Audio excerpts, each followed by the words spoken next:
GLM 5.2, c'est le meilleur modèle IA open source au monde à l'heure où je vous parle. Bonjour à tous, je dis pas ça à la légère, j'en teste tous les jours des modèles IA, mais celui-là il est vraiment différent. En plus il est gratuit, alors j'aimerais vraiment vous en faire profiter, que le plus de monde possible puisse l'utiliser dès aujourd'hui. Donc dans la vidéo d'aujourd'hui, je vais vous montrer concrètement ce qu'il a dans le ventre. Je l'ai poussé sur des tâches de plus en plus dures. Modélisation 3D, simulation physique codée, création de sites internet, plein de choses différentes. Lors de mes tests, certains résultats m'ont vraiment surpris. Et pas toujours dans le sens que vous croyez. Le modèle est gratuit et assez généreux, vous pouvez l'utiliser en ligne sur chat.z.ai sans rien installer, avec des quotas assez intéressants. Ou encore mieux, le brancher sur Claude Code, sur OpenClaw ou d'autres frameworks agentiques, Hermès par exemple, pour vraiment exploiter sa puissance. Donc, messieurs dames, à la fin de cette vidéo, vous saurez exactement ce que GLM 5.2 peut faire réellement, comment vous en servir dès aujourd'hui, et pourquoi, tout simplement, tout le monde l'utilise de plus en plus. Je vous rappelle rapidement que si vous aimez la chaîne, n'oubliez pas de vous abonner, ça soutiendra beaucoup mon travail. Et sachez aussi que l'on a une newsletter gratuite où vous recevez tous les jours toutes les infos à ne pas louper. On parle souvent des nouvelles sorties en IA, mais aujourd'hui on va aller au fond du sujet. Parce que celui-là, ce n'est pas juste un nouveau modèle de plus. C'est un modèle IA qui change une équation qu'on pensait vraiment fixée. Vous savez, pendant des années, la règle était simple. Si vous vouliez la meilleure IA, il fallait passer par OpenAI, Google ou Anthropic. Vous acceptiez leurs prix, leurs conditions, leurs restrictions. Si un jour ils décident de couper l'accès, eh bien vous n'aviez aucun recours. C'est exactement ce qui vient de se passer. Le 12 juin, un vendredi soir, le gouvernement américain envoie une directive de contrôle export à Anthropic. L'ordre était de couper immédiatement l'accès à Claude Fable 5 et Mythos 5 pour tout ressortissant étranger, y compris les propres employés d'Anthropic qui n'ont pas de nationalité américaine. Le modèle le plus puissant du marché, celui que tout le monde attendait depuis des mois, désactivé du jour au lendemain, pour des centaines de millions d'utilisateurs. Le lendemain matin, Zipoo AI publie GLM 5.2, licence MIT, zéro restriction géographique, zéro restriction d'usage. Le contraste est presque trop parfait pour être un hasard. Enfin, c'est probablement un hasard, mais un hasard qui tombe remarquablement bien. Sauf que le marketing ne suffit pas, il faut des preuves. Les premières preuves sont tombées. Alors oui, si vous voyez ça, vous vous dites « Ok, encore un modèle open source qui prétend rivaliser avec les grands ». Sauf que non, c'est un vrai choc pour tout le monde. Je sais, on en a vu passer une dizaine cette année tellement ça va vite. Mais celui-là, si je vous le montre, c'est parce qu'il est réellement différent. La différence, elle tient en quelques chiffres. Sur le SW Bench Pro par exemple, le benchmark qui mesure la capacité d'un modèle à résoudre de vrais bugs dans de vrais dépôts GitHub, GLM 5.2 obtient 62,1%. GPT 5.5 est à 58,6%, Gemini est à 54,2%. Il n'y a que Claude Opus 4.8 en raisonnement max qui reste devant avec 69,2%. Sur le Terminal Bench, c'est pareil, 81% contre 85% pour Opus. 4 points d'écart avec le meilleur modèle fermé au monde. Pour un modèle open source. Sur Design Arena, un classement communautaire de front-end, GLM 5.2 est numéro 1, devant tout le monde. Un modèle gratuit qui bat des modèles auxquels vous n'avez même plus accès. Il y a une ironie là-dedans qui n'a échappé à personne. En clair, c'est la première fois qu'un modèle open source se retrouve à quelques points du sommet absolu, au niveau frontière tout court. Jeremy Howard, une des voix les plus respectées du deep learning, l'a publiquement dit. Il dit GLM 5.2 est, je vais le citer, au moins aussi bon qu'Opus 4.8 et GPT 5.5 pour son usage quotidien. Ce qui rend ça possible, c'est une innovation d'architecture qui tient en un seul mot, l'index share. Je vous explique simplement. Dans un modèle classique d'IA, chaque couche d'attention recalcule indépendamment quels tokens sont pertinents dans quel contexte. Quand votre contexte fait 1 million de tokens, c'est un calcul énorme à chaque couche. Index Share simplifie le problème. Au lieu de recalculer à chaque couche, le modèle va calculer une seule fois toutes les 4 couches, puis réutiliser les mêmes indices pour les 3 suivantes. Résultat, 3 fois moins de calculs par token. C'est grâce à ça que GLM 5.2 coûte 1/6 du prix de GPT 5.5 à l'API. 1,40$ le million de tokens en entrée contre 5 et 4,40 en sortie contre 30. Performance comparable ou supérieure, 6 fois moins cher. Le tout sous licence MIT, donc le projet est entièrement open weight, c'est-à-dire que les poids complets du modèle ont été publiés sur GameFace le 17 juin, en avance sur le calendrier prévu. Le message est clair, servez-vous. Concrètement, ça veut dire que vous pouvez le télécharger, l'héberger en ligne, les modifier, les fine-tuner, enfin, en faire ce que vous voulez. Il faut l'héberger car ça reste un gros modèle et qu'il ne tournera pas sur une simple carte graphique bien sûr. Mais c'est surtout qu'une fois installé sur une machine virtuelle, personne ne peut vous le reprendre. C'est ça la vraie différence avec des modèles fermés aujourd'hui. Un modèle fermé peut être désactivé un vendredi soir par une directive gouvernementale. Un modèle IA Openweight, une fois que les poids sont publiés, c'est terminé. L'intelligence, elle est dans la nature, on peut pas la reprendre. Il y aura toujours quelqu'un avec une copie quelque part qui circule. Alors maintenant que la présentation de cette sortie est faite, on va attaquer les choses sérieuses et dans la suite de cette vidéo, on fait deux choses.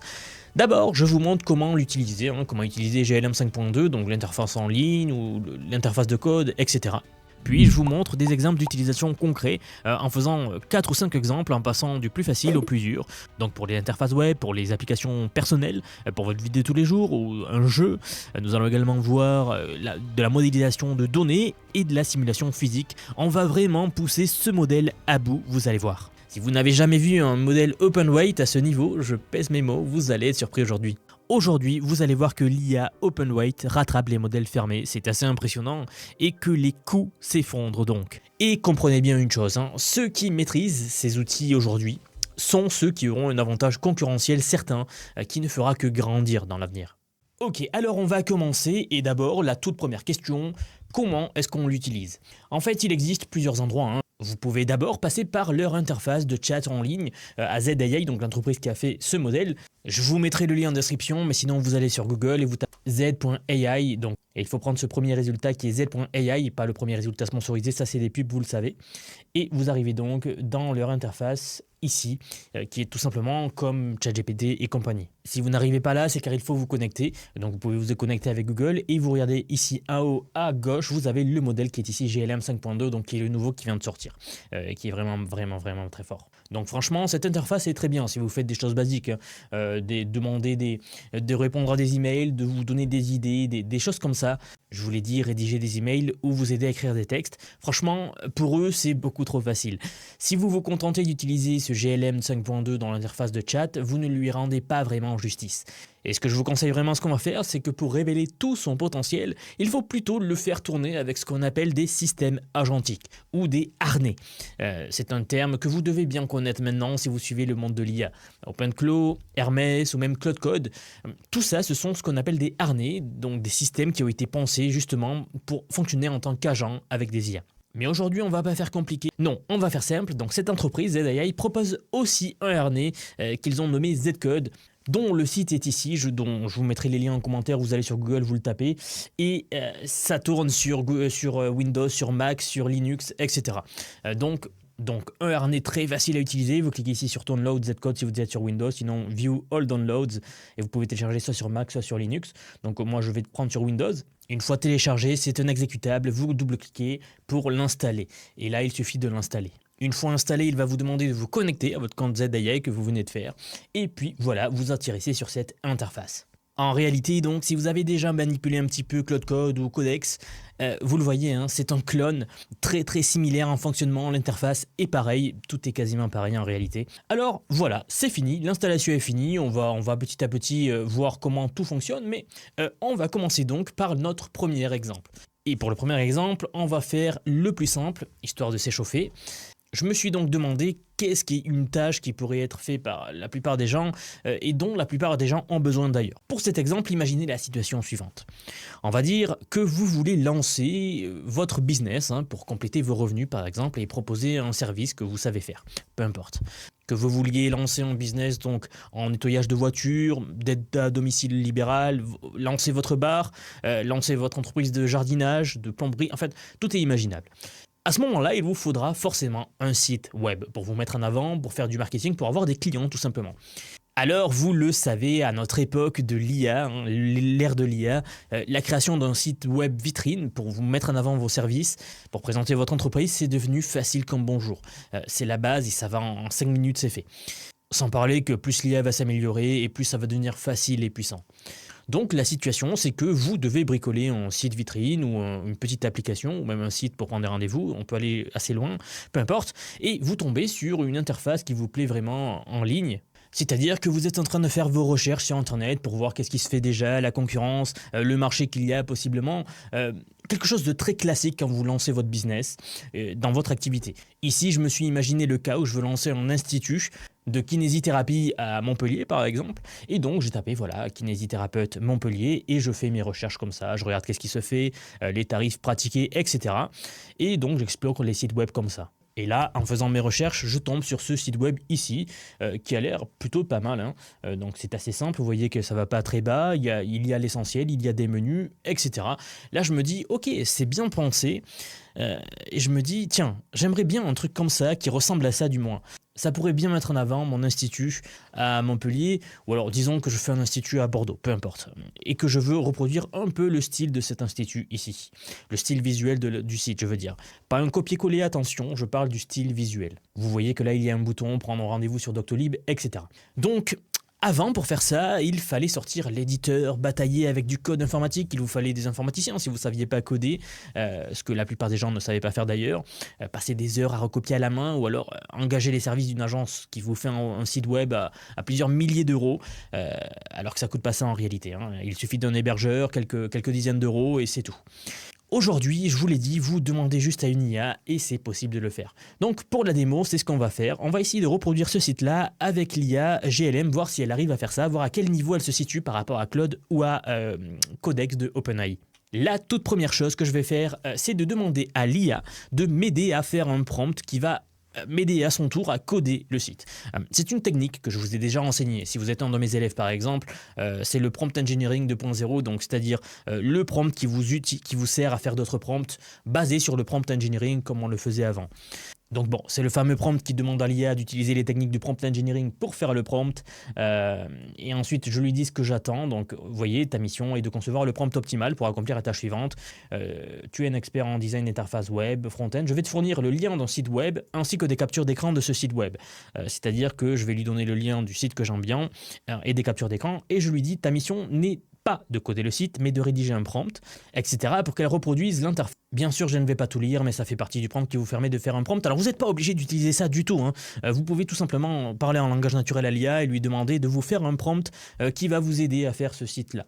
Parfois, il ne faut pas besoin de compliquer la chose. Là, je pousse assez loin, mais si vous faites des tests, un premier test ou une première fois, ou si c'est la première fois que vous faites ça, n'allez pas si loin, vous demandez juste à l'IA de vous faire ça. Deuxième chose, je pourrais l'envoyer là, tout simplement, à GLM, et qu'il me sorte le prompt. Mais on ne va pas faire ça, car je vous le rappelle, on est en train d'utiliser la version gratuite de GLM. Je veux que tout le monde puisse l'utiliser le plus facilement possible. Donc ce que je vous conseille de faire, c'est de faire ce genre de prompt dans ChatGPT ou Claude, que vous possédez déjà sans doute. Ou si vous ne l'avez pas, vous avez les versions gratuites également de ChatGPT ou Claude. Comme ça, on économise un peu de tokens pour le codage pur. Donc c'est ce qu'on va faire. Je vais ici ouvrir mon interface Claude, je vais lui coller donc le prompt que je viens de saisir, je vais sélectionner le niveau de réflexion max pour avoir le meilleur prompt possible. Encore une fois, je vous le répète, là je vais assez loin, vous auriez tout simplement pu taper « fais-moi un prompt pour écrire ce site » et là vous envoyez le lien et des images et ça aurait marché aussi bien, mais c'est que là je veux vraiment aller le plus loin possible pour tester ce modèle justement. Et voir de quoi il est capable. De toute façon, les benchmarks aujourd'hui, il n'y a que l'utilisation réelle qui compte pour moi. À noter que je lui ai mis ici le lien du site. Et en plus de ça, donc je vais faire des captures d'écran comme cela. Hop, et je lui envoie ici. Donc comme ça, on est sûr qu'il a tout. Une fois que ça c'est fait, je clique sur envoyer et on attend la réponse de Claude avec le prompt en retour. Et voilà, donc après 2-3 minutes de réflexion avec le max, même, voire 4 même, il m'a fait un prompt que j'ai ici, donc qui est prêt à copier-coller. Donc ce que je fais, c'est que je clique sur copier ici en haut, je vais dans mon Z-code et je lui colle le prompt tout simplement. Une fois qu'on a fait ça, deux choses avant de lancer. La première, c'est de sélectionner le dossier dans lequel votre site, vos fichiers code vont être enregistrés. Donc, vous cliquez ici dans Z-Project, ça c'est le dossier de base dans lequel sont enregistrés vos projets via Z-Code.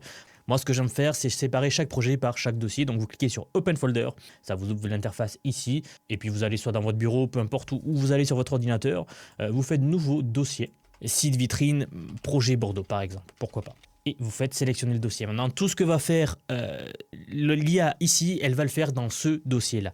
Donc, très important pour retrouver après vos fichiers, etc. Et deuxième chose, avant de lancer, assurez-vous bien d'avoir ici dans le bon modèle sélectionné, donc GML 5.2, ainsi que le mode de réflexion à max pour qu'il réfléchisse au maximum. On veut tester ses capacités, donc c'est ce qu'on va voir. Vous avez ici l'usage pour aujourd'hui. Donc j'ai créé un nouveau compte pour vous montrer que tout ça, je le fais en gratuit, et pour que vous puissiez voir à quel point on peut aller loin, juste en compte gratuit. Il y a des quotas qui sont réinitialisés tous les jours, donc il est 16h42, vous voyez qu'il y a une réinitialisation à 18h, donc dans 2 heures, et je pourrais, si je suis par exemple à 50%, ils vont les remettre à 100%, je pourrais continuer à travailler de nouveau. Ayant fait ça, je clique sur envoyer, et on va laisser l'IA travailler maintenant, elle va créer le site que vous voulez. Bien sûr, ça va prendre un petit moment puisque là, on a une IA, c'est un agent IA, le harnais en fait, qui fait en sorte que le GLM réfléchisse plus longtemps.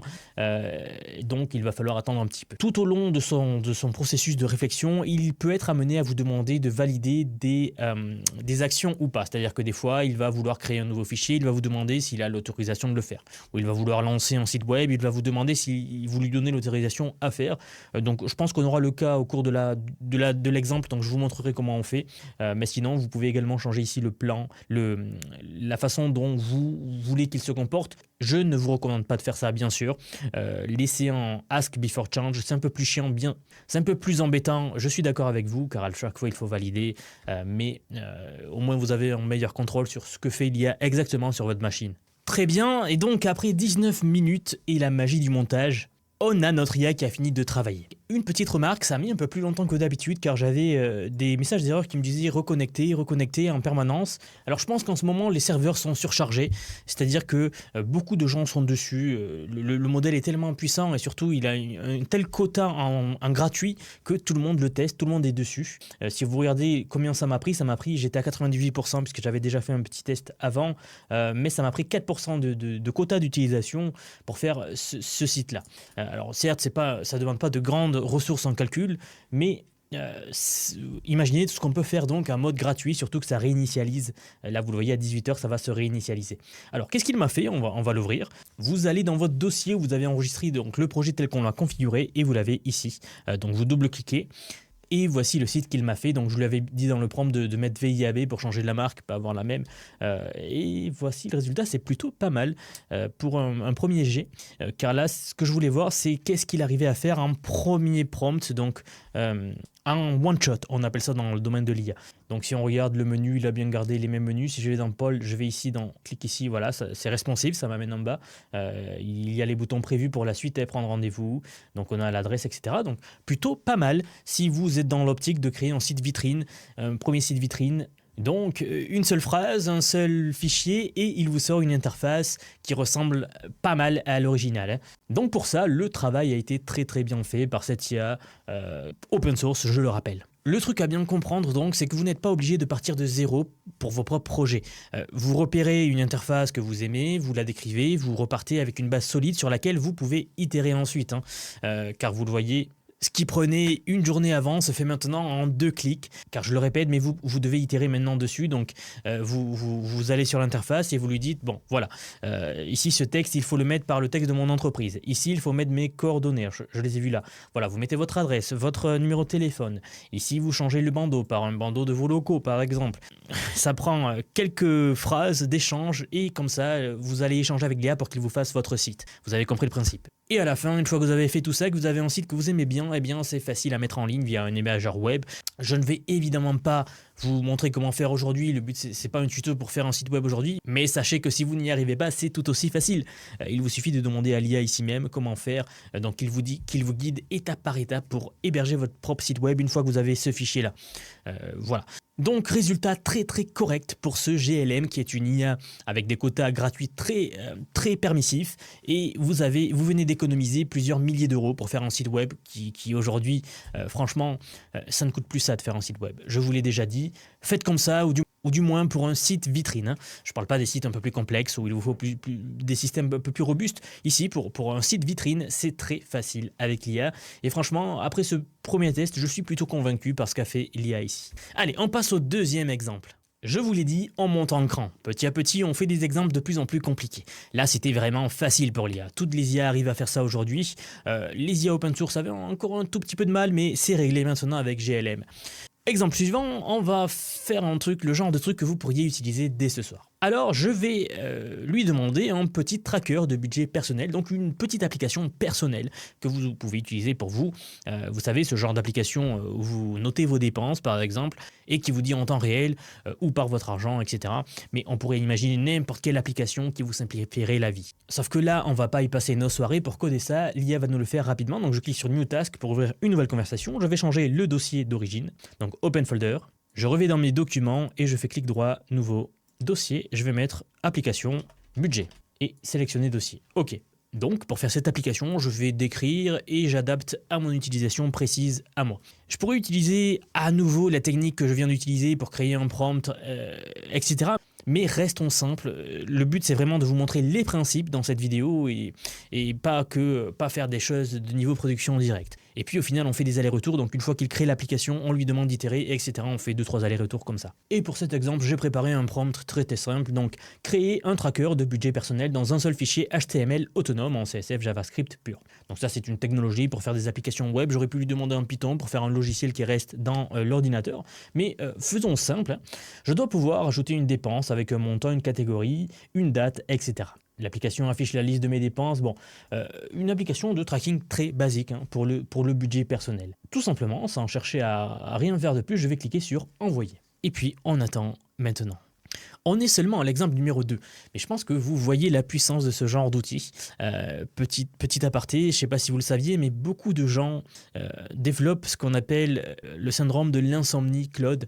Alors ça, c'était lorsque Claude Code est sorti, beaucoup de gens y passaient leur nuit parce que vous donniez du jour au lendemain à des personnes, à vous, à moi-même, tout le monde en fait, même des informaticiens aguerris, vous leur donniez un pouvoir tellement grand qu'ils pouvaient s'imaginer concrétiser tous les projets qu'ils avaient en tête. Résultat, ils y passaient leur nuit, ils y passent toujours leur nuit, croyez-moi, certains vont assez loin, ils ne pensent plus qu'à ça, ils font que ça. Et voilà, c'est pour vous dire à quel point cette technologie est en train de changer la société et les esprits. Mais bon, là je m'éloigne du sujet, j'en ai beaucoup parlé dans d'autres vidéos beaucoup plus théoriques sur l'état actuel de l'IA. Alors, on va voir ce que nous propose ici GLM pour cet exemple. Je voulais vraiment voir pour une application basique ce qu'il nous faisait. Bien, et regardez, il me demande validation, donc c'est ce que je voulais vous montrer. Il y a parfois, il s'arrête et il vous demande est-ce que vous autorisez à faire ci ou ça. Donc soit vous l'autorisez une fois, mais il risque de vous redemander à chaque fois, soit vous dites pour ce projet, j'autorise tout, soit vous refusez. Donc pour la simplicité ici, je vais tout autoriser, c'est pas un logiciel qui va changer grand-chose. J'ai pas de version en production ni rien du tout, donc il n'y a pas de souci par rapport à ça. Et voilà, tout simplement, donc là, vous voyez, il a fini en 5 minutes. Là, il n'y a pas eu de déconnexion, etc. Donc c'est pour ça que le premier exemple m'a étonné d'être aussi long. Très important, il nous dit qu'il garde en fait les données donc en local storage, donc c'est-à-dire sur votre navigateur. Vous pourriez par itération lui demander de faire une base de données un peu plus complexe ou du moins un peu plus persistante, c'est-à-dire que vous pourriez lui dire de faire une base de données dans le dossier source. Donc on va voir si ça marche tout simplement. J'ouvre ici l'index et donc on a notre application de budget mensuel. Alors on va faire des tests tout simples. Je vais ajouter une dépense, on va dire, je sais pas, 50 €. On va dire que c'est pour le transport. Et à la date d'aujourd'hui, si j'ajoute, vous voyez qu'il a rajouté une dépense dans mes dépenses de ce mois-ci, de juin. Donc pour l'instant, tout a l'air de bien fonctionner. Le budget mensuel, on va dire que voilà, je sais pas, j'ai 500 € pour cette partie-là. Si je clique sur OK, très bien. Nous avons 50 € qui ont été dépensés sur les 500. Plutôt intéressant. Et si je supprime ici, ça marche bien. Alors je vais rajouter une nouvelle dépense. 200 € de transport, 100 € de courses par exemple, et 500 € de loisirs pour voir ce que ça fait si ça dépasse. Donc voilà, on est en rouge. Budget dépensé 35 € ce mois-ci. Tout a l'air pas mal pour 5 minutes de réflexion pour une IA open source qui a réussi à faire ça. Très intéressant comme résultat. Alors, et si je ferme et que j'ouvre à nouveau, on a bien le budget qui a bien été enregistré, donc la base de données est là. Par contre, comme je vous l'ai dit, c'est en local storage, donc sachez que c'est toujours intéressant, une fois que vous avez codé quelque chose, de lui demander ce que chaque chose représente, et si c'est bien sauvegardé, etc., il va vous dire oui, il vaudrait mieux faire comme ça, etc. Donc vous itérez tout simplement comme ça. Car si par exemple je veux rajouter un bouton ici en haut qui dit reset pour tout remettre à zéro, c'est extrêmement facile. Je retourne sur mon interface, rajoute un bouton pour reset toutes les données sous le bouton ajouter. Alors je vais pas le faire, vous avez compris le principe, c'est pas très compliqué. Vu ce qu'il a fait, je pense pas qu'il rate, au contraire. Et pour la consommation, vous voyez, il a pris que 2%, donc encore moins qu'avant. Franchement, très intéressant pour un tel niveau de gratuité aujourd'hui. On sous-estime à quel point on a fait du chemin entre il y a 2 ans en arrière et aujourd'hui, je dirais même 3 ans en arrière et aujourd'hui, où on a des IA gratuites de ce niveau-là. Également, avec ce deuxième exemple, ce que je voulais vous montrer, le déclic à avoir, c'est que vous n'êtes plus dépendant de ce qui existe sur le marché aujourd'hui. Aujourd'hui, si vous avez un besoin précis et que vous avez besoin d'un petit outil qui n'existe pas, ou alors qui existe mais qui est super cher, ou alors qui est bourré de fonctions que vous n'avez jamais besoin en réalité, eh bien là, vous pouvez le fabriquer vous-même, sur mesure, gratuitement, à vos conditions. Est-ce que c'est pas magique ça? C'est ça le vrai basculement, c'est ça le vrai pouvoir de l'IA aujourd'hui. Vous passez de consommateur d'outils à créateur de vos propres outils. C'est le fameux concept de la SaaSpocalypse que vous connaissez sans doute si vous suivez la chaîne. Mais là, on est seulement à 2 exemples et vous avez vu la puissance, je pense, de ce que rend possible l'IA qui n'était pas possible avant. Bon, je vous propose de continuer car j'ai l'impression que je commence à parler un petit peu trop. On va cliquer sur New Task et on passe à notre 3e exemple. Pour cet exemple, on attaque le palier qui fait toujours mouche. Jusqu'ici, on a fait de l'utile, du sérieux, des choses que vous pouvez utiliser dès maintenant et qui vous serviront. Là, on va faire un truc qui marche et qui franchement est fun à regarder et qui pour des gros projets peut être très utile également. On va tester sa capacité de coder dans le domaine du jeu vidéo. Donc un jeu jouable tout de suite là dans le navigateur ou en application Python, peu importe. Alors pourquoi faire ça? Si vous me suivez depuis 2-3 ans, vous le savez sans aucun doute. Mais au début, quand les premières IA open source sont sorties, et même les premières versions de ChatGPT 3, 3.5, 4, etc., et même les débuts de Claude et compagnie, à une époque, ils sortaient les unes après les autres. Et il y avait un test qu'on faisait toujours en vidéo, c'est-à-dire que chaque fois qu'une IA sortait, on faisait le même test, et ce test-là, c'était le fameux jeu du Snake.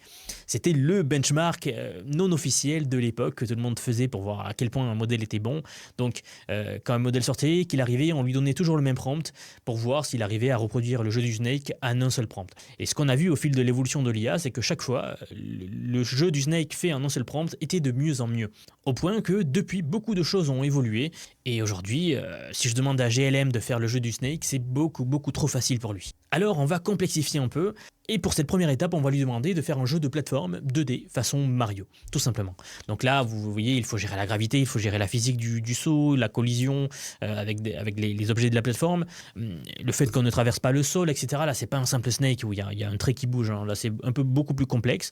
Donc on va tester, voir si GLM arrive à faire ça. Donc je vais faire un nouveau dossier. Je vais mettre plateforme 2D, voilà, peu importe le nom, c'est pour le test. Et j'ai créé aussi un prompt très simple pour que là tout le monde comprenne. Mais à partir d'ici, pour les exemples qu'on va faire, je vous recommande quand même de faire la technique du prompt engineering, enfin du prompt qui va vous faire un prompt, parce que plus votre prompt sera précis, plus il y arrivera du premier coup, ou du moins avec une bonne base solide. Puis, tout simplement, je clique sur envoyer. On va voir ce qu'il nous fait. Bien, de nouveau, de retour. Il m'explique rapidement ce qu'il a fait. Je regarde la consommation, donc je suis toujours à 90%. Là, on a fait trois applications. Je suis toujours à 90%. Et je voulais vous montrer également que cette code a une intégration qui lui permet de visualiser le code HTML direct. Donc si vous cliquez ici sur Open, dans ce qu'il vous propose, en fait, il vous l'ouvre ici. Et vous voyez, ça a l'air de plutôt bien marcher. Mais on va l'ouvrir de la manière classique. Je préfère pour être sûr que tout marche bien, parce que des fois, les environnements dans Zcode sont faits pour que ça marche, mais après, quand vous allez dehors, ça ne marche plus. Donc on va voir si ça marche de l'autre côté. Pour ça, le principe est toujours le même. Vous allez dans votre dossier, vous cliquez là, et voici donc le résultat. Alors, à première vue, c'est assez impressionnant ce qu'il m'a fait. Là, on n'est plus dans du Snake. Il a vraiment codé quelque chose d'un peu plus poussé. Et on va voir, donc je ne sais pas si vous l'entendez, mais j'ai des petits sons à chaque fois que je ramasse les pièces. Est-ce que la physique marche? Alors je vais cliquer sur... Voilà, ça marche très bien. Alors excusez-moi, ça fait assez longtemps que je n'ai pas joué à Mario, et quand je tombe, ça me renvoie au début également. Le compteur a l'air de bien marcher. Et voilà, game over. Si je clique sur rejouer, bon, tout a l'air de marcher. C'est de la version poussée du Snake, mais en mi-2026, avec des IA open source gratuites que tout le monde peut utiliser. On en a fait du chemin. Et ça ne va que s'améliorer à partir de maintenant. Alors si vous me suivez encore une fois depuis longtemps, il y a une phrase que je répète tout le temps, vous la connaissez sans doute. L'IA, la version de l'IA que vous voyez là, c'est la version la plus mauvaise que nous n'aurons jamais. Ça ne va faire que s'améliorer. Imaginez où l'on sera dans 2-3 ans. Et puis, le truc à retenir, c'est pas juste « Waouh, il sait faire un Mario du premier coup ». Ce qui compte en réalité, c'est que vous avez sous les yeux la preuve que ça fonctionne vraiment et qu'il y a un potentiel très très élevé pour le connecter à, par exemple, l'Unreal Engine ou Unity via des plugins qui existent déjà. C'est pour ça aussi que je vous montre cet exemple. Vous pouvez vous aider de GLM pour coder votre propre jeu vidéo, aussi complexe soit-il. D'ailleurs, juste pour le fun, là je vais tester de faire un prompt pour essayer de coder un jeu avec GLM en 3D, donc via Z-Code et pas via l'Unreal, mais directement en 3D type Doom par exemple, pour voir s'il réussit ou pas. Donc je vais faire plusieurs itérations, 4 à 5 itérations, et voir le résultat. Donc grâce à la magie du montage, je vais passer tout ça, je vais le faire hors cam et je vais vous le montrer pour vous à l'écran très maintenant. Donc je lui mets mon prompt ici pour faire le Doom, j'ai changé mon dossier déjà, je fais bien attention à voir les modèles, je clique sur envoyer. 3 hours later. Et nous y voilà donc, après 35 minutes de réflexion, il a fini avec un code. Alors on va voir tout de suite si ça marche, je vais cliquer ici sur ouvrir le dossier pour qu'il m'envoie sur le dossier, et je vais cliquer sur lancer. Alors voici ce qu'on obtient quand j'ouvre le dossier, c'est vraiment impressionnant pour une première fois, c'est un one-shot prompting, donc quand je clique, il me donne les contrôles en bas, donc je vais tout simplement cliquer, voir si tout marche. Alors j'ai une musique, je ne sais pas si vous pouvez l'entendre, ça aussi il l'a mis, c'est assez impressionnant. Les contrôleurs ont l'air de bien marcher. Je peux tirer. Et on va voir, alors je vois dans la map à haut des petits ennemis, donc je vais voir si... Alors je vous avoue que les contrôles sont un peu bizarres, puisque j'ai du mal à me déplacer sur la map. La sensibilité est trop élevée. Ouais, ben regardez, il a codé des ennemis aussi. Si c'est la première fois que vous voyez ça, je pense que vous êtes assez impressionné à mon avis. Puisque tout simplement on a une IA qui nous a codé un jeu 3D, donc je voulais vous montrer qu'il peut gérer très bien la 3D. C'est un test qu'on faisait passer aux IA de type Claude par exemple, ou ChatGPT ou Codex. Et bien maintenant GLM se classe parmi les seuls modèles dans le top à réussir ce genre de test du one-shot prompting. Alors maintenant bien sûr on peut beaucoup l'améliorer en faisant plein d'allers-retours. Exemple suivant, je vais vous montrer un domaine où ce genre d'outil change vraiment la donne. Bon, ça change la donne partout dans tous les domaines, mais particulièrement dans celui-ci, et où j'en entends beaucoup, c'est le domaine de l'éducation. Jusqu'ici, on a fait de l'utile et du fun, donc. Mais imaginez ce que ça veut dire pour un prof, pour un formateur, ou simplement pour quelqu'un qui souhaite apprendre quelque chose, un concept compliqué. Plutôt que de lire donc un paragraphe entier, un gros pavé abstrait sur un concept, vous pourriez fabriquer la même chose et la manipuler grâce à vos propres mains et ainsi l'apprendre de façon plus intime, j'ai envie de dire. C'est un mot que j'utilisais beaucoup quand je faisais des études pour apprendre des concepts et pas juste les apprendre en surface. Alors, je vais lui demander quelque chose d'à la fois beau et pédagogique, on va dire une représentation du système solaire. Mais si vous êtes un élève en médecine, je sais pas, 6e année de médecine, et que je vous invite également à le tester, c'est pas que pour les enfants, hein. Faites une application de visualisation 3D du corps humain par exemple, où vous pouvez zoomer, élargir une partie, cliquer sur un organe, ou avoir une description scientifique, etc. Ici, dans le domaine de l'éducation, l'imagination, c'est la seule limite. Mais pour cet exemple, restons sur le système solaire donc. Et voilà ce que j'ai préparé comme prompt. Alors on le voit pas très bien, donc je vais vous l'ouvrir sur un bloc-notes. Voilà. Et voici le prompt que j'ai préparé. Donc, créer une web app éducative et interactive qui permet de visualiser le système solaire en temps réel. Je lui envoie, je vais créer un nouveau dossier comme d'habitude. Faites bien attention à séparer vos projets. Et je vais mettre système solaire. Hop, on envoie, sélectionner dossier. Puis ensuite, tout est OK, le modèle est bien sélectionné, je suis un max, je clique sur envoyer. Il ne reste plus qu'à attendre pour voir le résultat. Et bien sûr, en attendant qu'il finisse de coder, eh bien, j'ai justement créé un jeu où je peux m'entretenir en attendant. Bon, bien sûr, je rigole. Pour vous, ça sera instantané grâce à la magie du montage. 3 hours later. Bien, on est de retour après quelques minutes, après demi-heure, plus ou moins. Regardez, donc au début il a réfléchi pendant 17 minutes, mais il était bloqué en fait. Donc j'ai cliqué sur arrêter, j'ai tout simplement tapé continue pour qu'il reprenne. Il a bien repris, au bout de 13 minutes il a enfin fini. Il m'a donné une première version, il manquait des fonctionnalités. Donc je lui ai dit le zoom avec la molette ne fonctionne pas, le déplacement quand je clique et que je bouge ça marchait pas. Et les couleurs n'étaient pas tout à fait correctes, je lui ai envoyé une capture d'écran. Et ensuite il a retravaillé pendant 5 minutes et c'est fini, il m'a donné une version acceptable. Donc comme ça avec seulement deux itérations. Pour un outil gratuit encore une fois. Je vais dans le dossier et déjà vous voyez que c'est un peu plus complexe puisqu'il a fait plusieurs fichiers, donc des fichiers JavaScript, HTML et CSS. Donc si je lance l'index ici, voici le résultat. On a une application interactive et éducative où je peux zoomer, bouger comme je l'ai dit, c'est ça qu'il a corrigé comme bug. Donc on a les planètes qui se déplacent avec la vitesse, on a l'arrêté, on a la vitesse réelle ici et la vitesse accélérée. Bon, tout ça est relatif, hein. Vitesse réelle c'est vitesse relative, vue simplifiée ou pas, et puis tout simplement on peut cliquer sur chaque planète Alors je vais faire pause pour avoir les informations, donc la distance par rapport au Soleil, la période de révolution autour du Soleil, la température moyenne. On est ici dans le domaine éducatif, dans le cadre éducatif. Et surtout, ce que je veux que vous mesuriez, c'est les possibilités de ce qui se passe. Ce n'est pas juste une jolie animation. C'est un outil pédagogique complet, le genre de choses qu'on vend parfois sous forme d'applications payantes dans certains domaines du moins, et qui ici est sorti d'un seul prompt avec un ou deux allers-retours.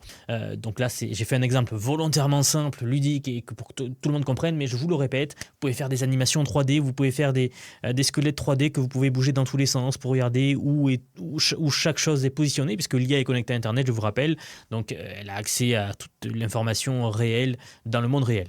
Donc si vous êtes enseignant, formateur, créateur de contenu ou juste curieux tout simplement, si vous êtes en train d'apprendre vous quelque chose de votre côté, une langue ou que sais-je, utilisez l'IA pour vous coder quelque chose de ce genre-là. Pour les langues, c'est très pratique aussi. Vous pouvez d'ailleurs connecter une voix IA qui parle dans la langue et qui vous corrige, mais bon, tout ça c'est un autre sujet qui demanderait là toute une autre vidéo. Si ça vous intéresse d'ailleurs, n'hésitez pas à me le dire en commentaire. Et tant qu'on y est, si vous aimez la vidéo jusqu'à maintenant, pensez à vous abonner. C'est vrai que je n'ai pas pensé à vous le rappeler, mais ça soutiendra beaucoup mon travail et ça me permettra de savoir si vous aimez ce genre de vidéo. Bien, et pour finir, maintenant, on monte tout en haut de l'échelle. On va faire quelque chose de costaud avec quelque chose de plus compliqué. On quitte le jeu, on quitte la jolie démo, on rentre dans un domaine que je connais très bien où normalement il faut un labo entier, des logiciels spécialisés à plusieurs milliers d'euros et des années de formation, à savoir la recherche scientifique. Alors, on veut ici faire un logiciel dans la simulation physique pure. Je ne vais pas rentrer dans les détails techniques, je ne veux pas vous noyer sous du jargon scientifique ou des choses pas très utiles. Je veux surtout vous montrer un processus, une intention et la possibilité offerte aujourd'hui. Surtout, je veux que vous compreniez facilement pourquoi est-ce que le domaine de la recherche aujourd'hui est en plein boom et pourquoi on a des papiers publiés toutes les heures depuis que l'IA est apparue, pourquoi les chercheurs sont en ébullition et pourquoi la science avance beaucoup plus vite qu'elle ne l'a jamais fait.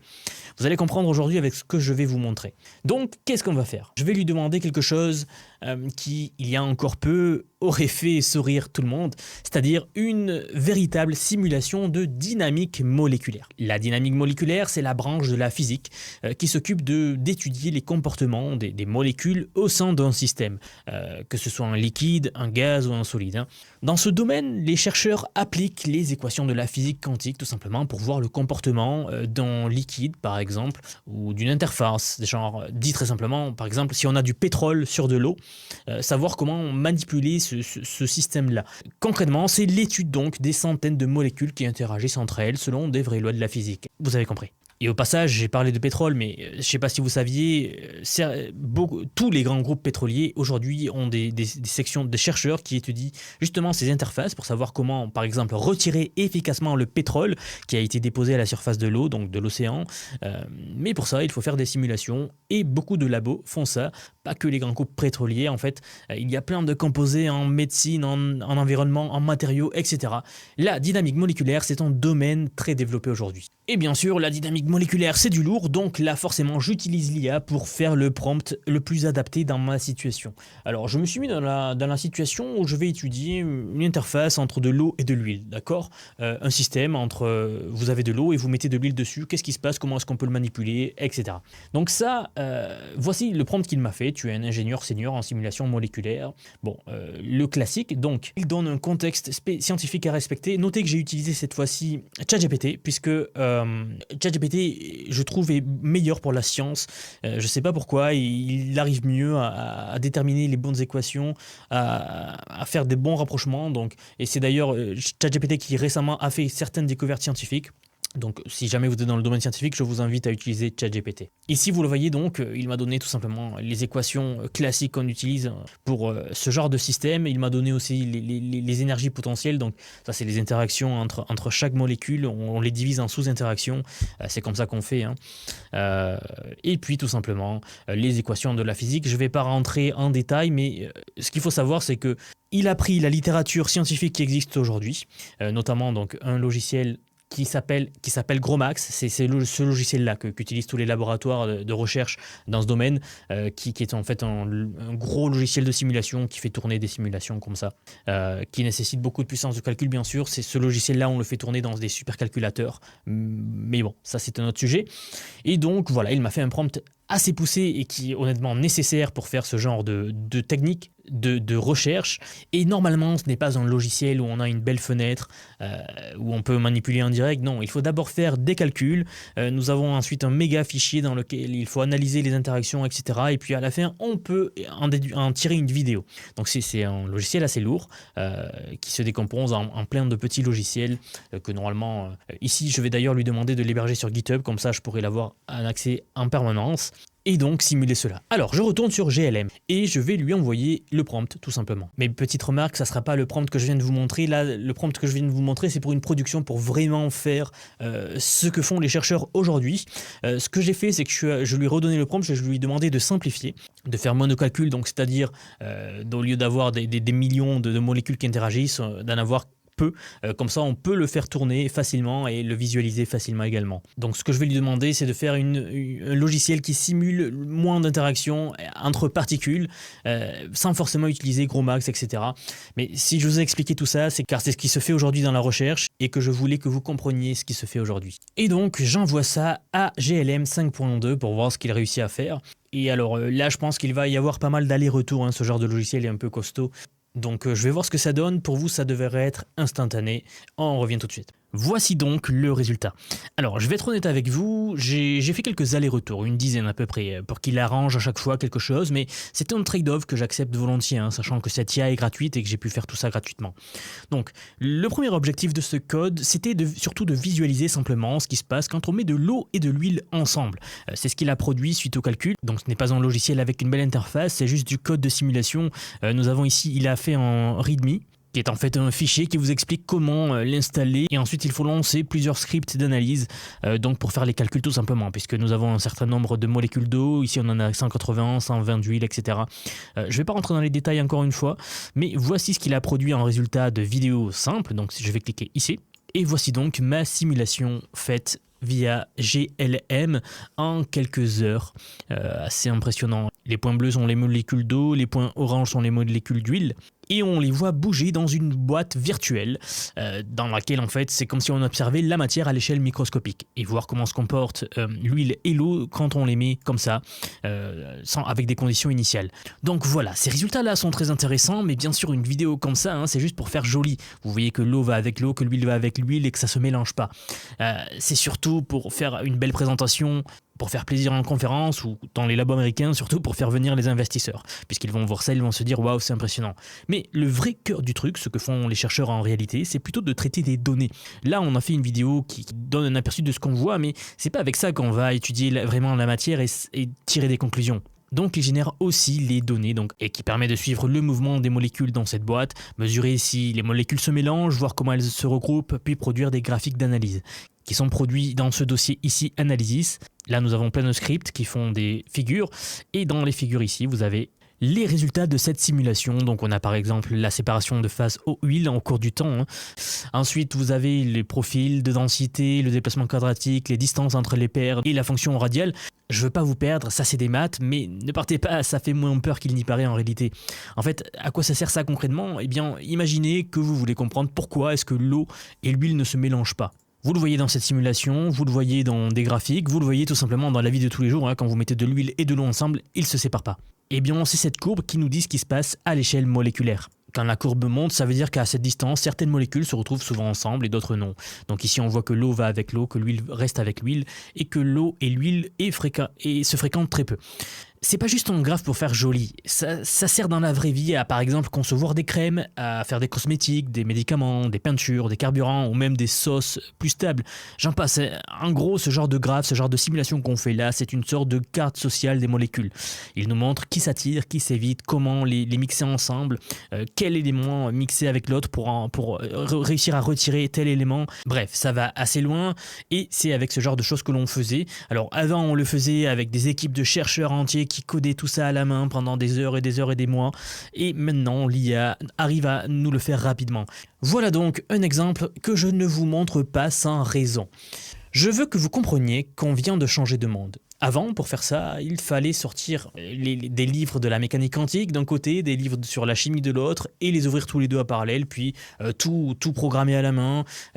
Pour simuler correctement chaque interaction, il fallait vérifier 10 fois que les équations étaient bonnes, être sûr qu'on n'avait rien oublié, etc. Et une fois qu'on avait lancé le logiciel, il fallait refaire des logiciels derrière, à la main, pour tout analyser. Bref, ça prenait des semaines et des mois.